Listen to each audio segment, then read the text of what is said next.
Alrighty guys, well, it's raining and we're fencing in the rain. Nice. We getting wet.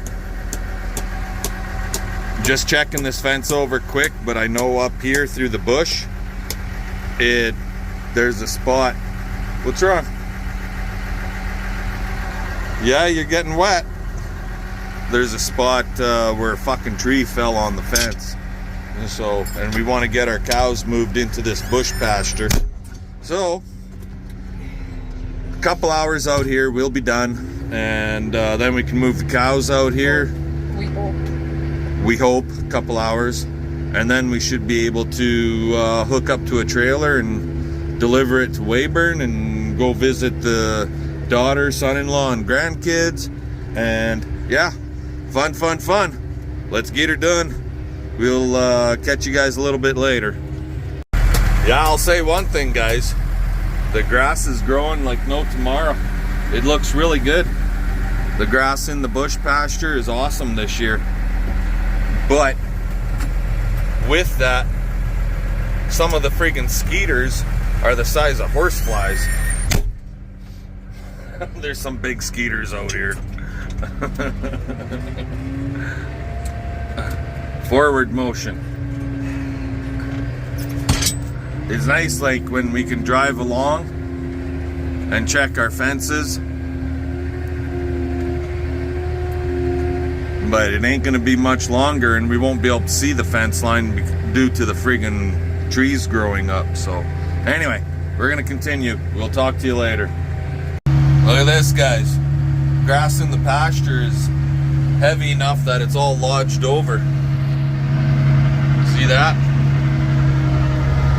But the grass out in this pasture, this is a part of our bush pasture. It's been a long time since we've seen it wave in the wind. It's a good feeling to have. I gotta grab those. It's a good feeling to have. Where's the pails? I have no idea. We've got 5-gallon pails of gopher bait stations scattered out here, and we can't even see them. We don't even know where the hell they are. We can see this one, but that's it. Anyway, we'll let you go. We'll talk to you later.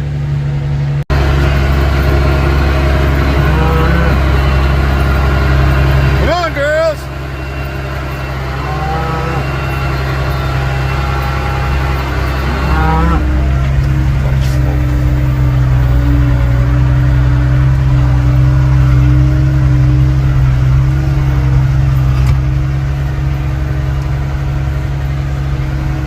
Makes them happy. Happy cows.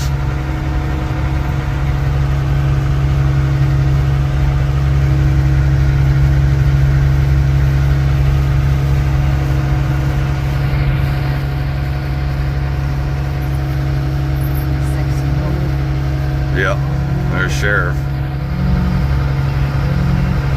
He's a long, extra ribbed guy. Could be a little heavier in the hip, but why? He's sexy the way he is. He's really turned around for us. Anyway, home time. The rest of them will figure out how to get here now. And that cow needs to go to town this fall. She had twins. And she's actually shaped up pretty good, but she needs to go to town. She's an old cow. Oh, now the babies are in the way. Now the babies are in the way. Need to put a freaking stop sign here. A red light. So, anywho, we'll let you guys go. Hope you're all having a good weekend, and we'll talk to y'all later. Well, good morning, everybody. How y'all doing today? Well, we don't got water sitting here. It either soaked in or evaporated off a little bit. But we did have 3 tents yesterday. Just before we left home to go visit the grandkids and daughter and son-in-law. What are we doing today? Well, I'm not sure what CP's gonna tackle today, but we got them hoe drills of ours, them versatile 2200s. I got to get hooked up to them suckers, clean them out, pressure wash the mud all off. So I'll be bringing them over here to where the pressure washer is right there. Pressure wash them all off and then oil them and grease them all up and park them for the year, because we're done with them for this year.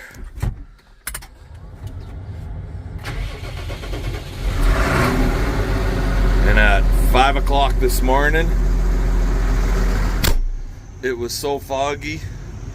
Them trees out there, and my house is right here. Them trees are only like 400 yards away.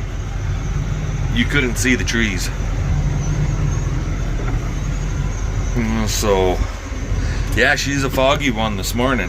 So that's one sure tell sign that we'll probably get rain this afternoon. And if not this afternoon, in 3 days.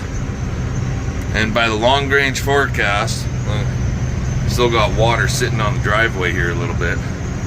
But anyways, long range forecast for the week is pretty much rain every goddamn day.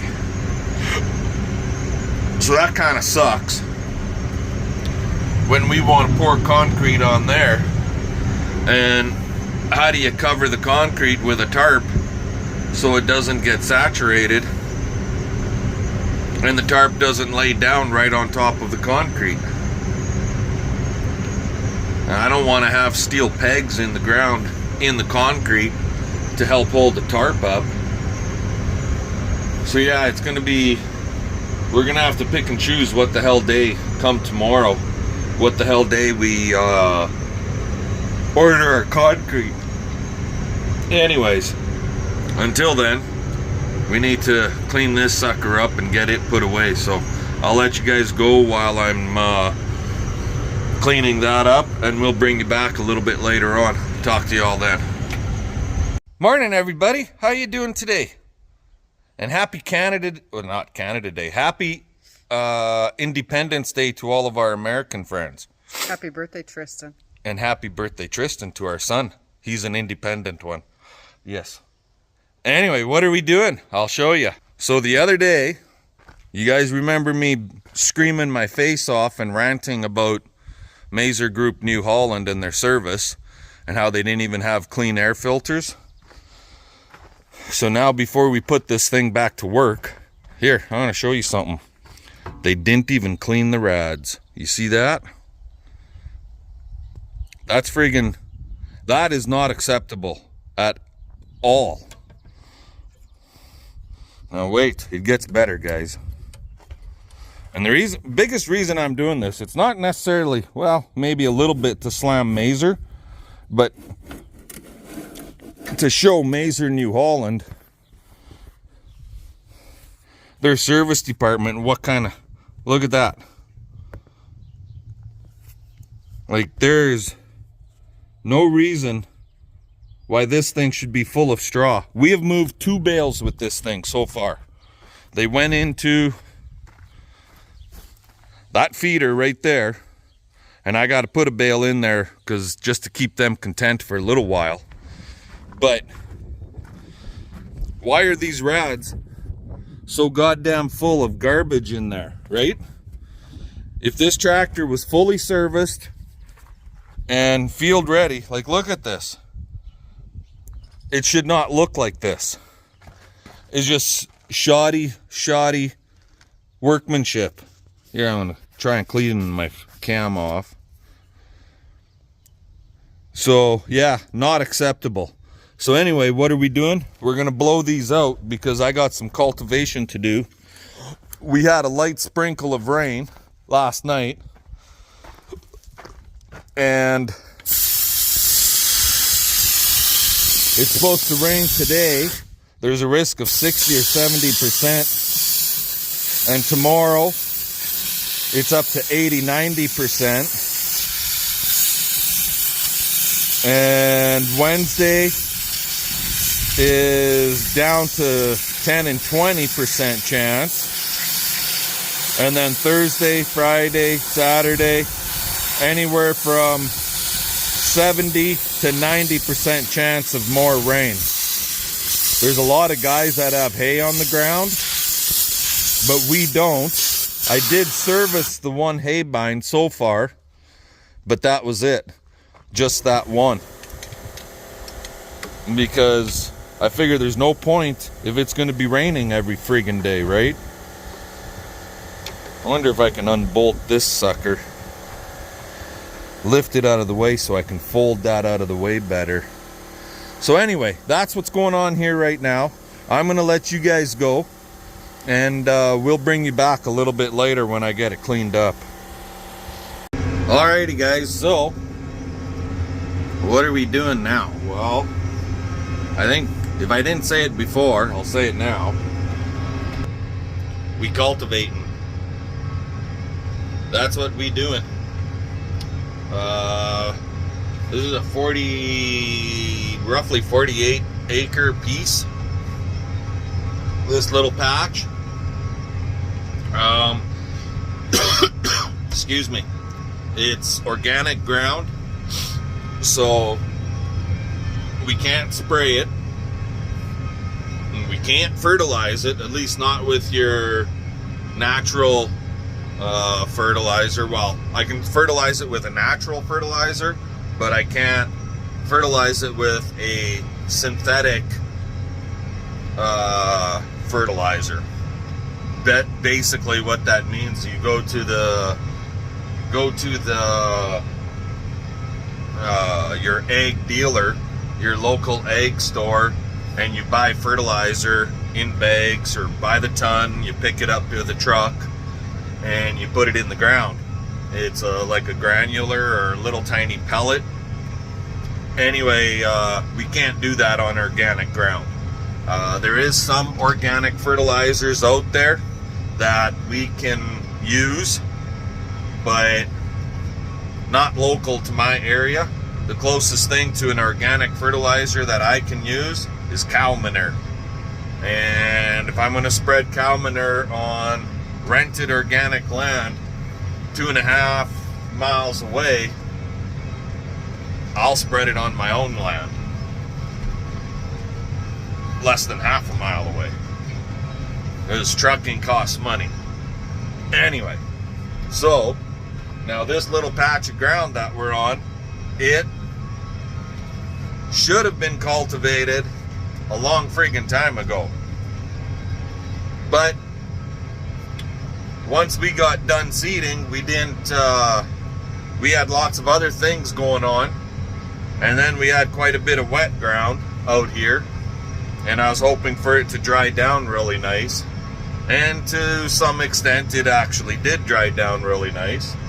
So I'm going to turn you around. There.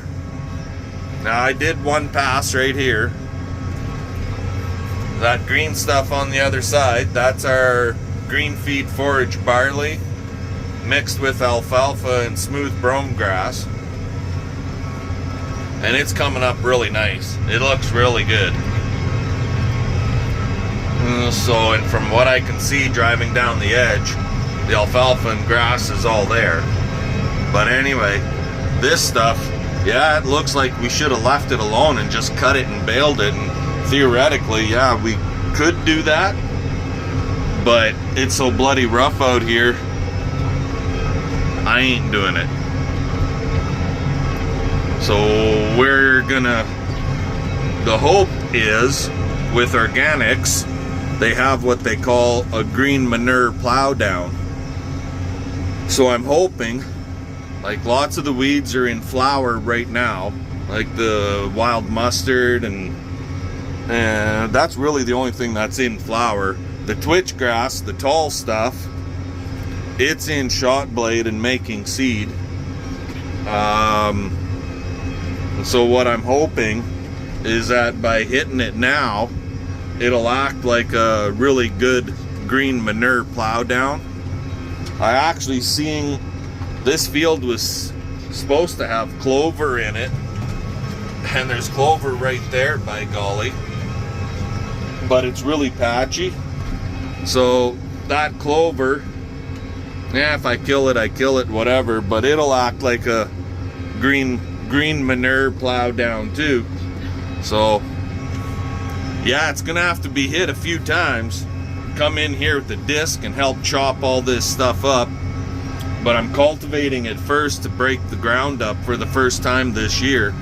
And then we'll see about getting in here with a disc, I don't know, in a couple, 2-3 days time. If weather permits, and if we're not haying. How's that sound? Because even right behind me where we're going, right behind that cultivator, yeah, you can see that we've cultivated, but by golly, there's a lot of green back there. Anyways, so that's what we're doing. We're trying to do a cultivation on this organic ground. So I'll let you guys go. I'm not sure what else is going to go on this today. But until then, if nothing, if I don't see you again today, make sure you guys are hitting that thumbs up, comment, make sure you subscribe, share the video with your friends, and fun. Let's get her done. We'll catch y'all later. Are we having fun? We're just about half done. See that track? She's pulling heavy. If you can make that out.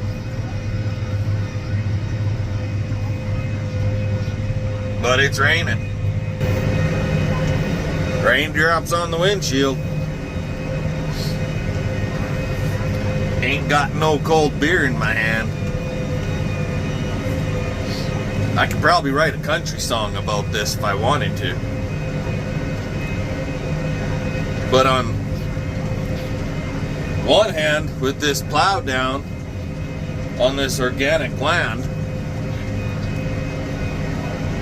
at least this year, the ground is damp, the ground is moist, the ground is, and it's not windy, and the ground is not blowing away on me.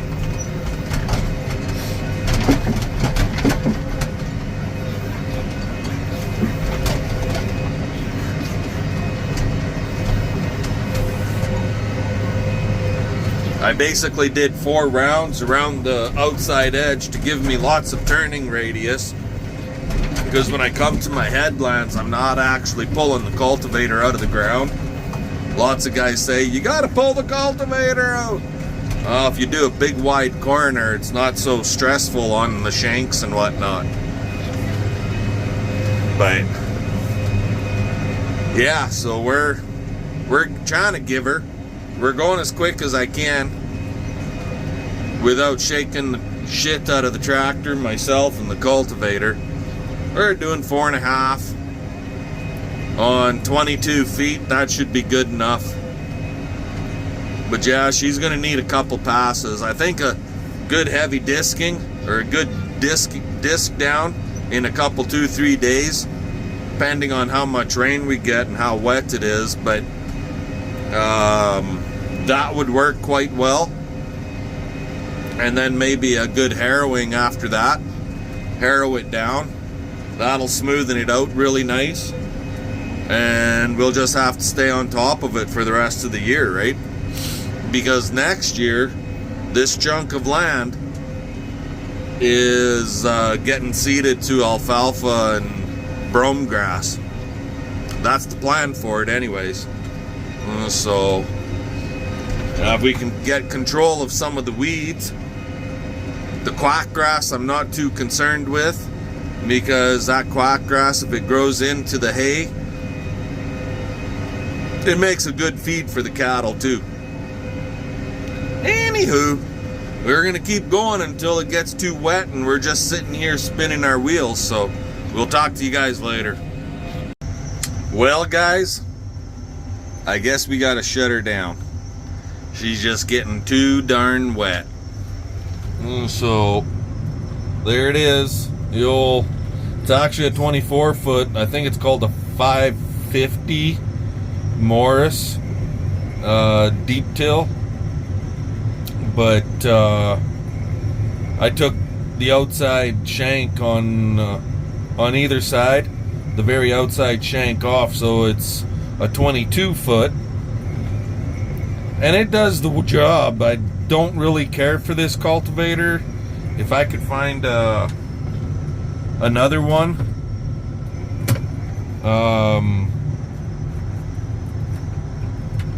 I don't know, maybe a Case deep till or a John Deere deep till, that would be better. I don't really care the way the trips are set up on this one.